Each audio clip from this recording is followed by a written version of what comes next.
Kulinzinda mwamba okongola kuseli kwa tambo, umene Mulungu wakonzera anake nthawi zonse.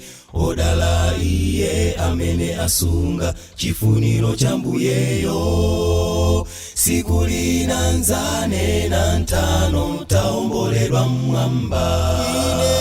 Siku lina nzamona Yesu akusika mu mitambo. Siku lina nzakhala ndi Yesu mulemelero mwamba. Tisachedwe tundiza nzikoli iye atisogolela. Zafula mokondwela mwamba tavala chosafanso. Siku lina nzamona Yesu akusika mu mitambo. Siku lina nzakhala ndi Yesu mulemelero mwamba. Tisachedwe tundiza nzikoli iye atisogolela. Zafula mokondwela mwamba tavala chosafanso. Bale panga chisankho lero kangosala kanthawi. Zizindikiro zakuza kwake zioneka pose ponse.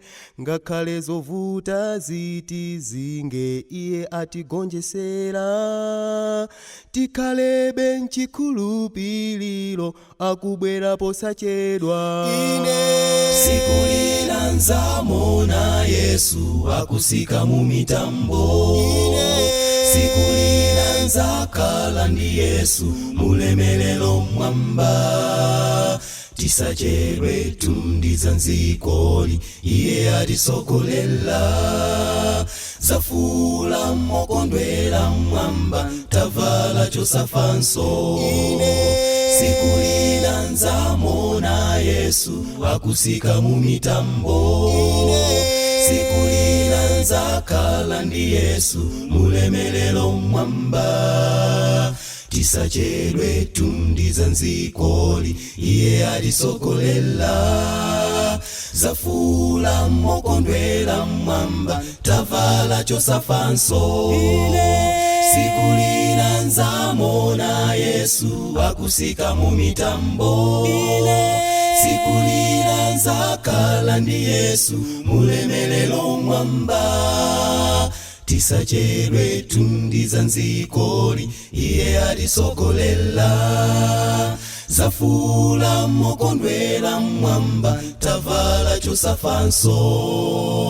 Tisachedwe tundiza nzikoli iye atisogolela.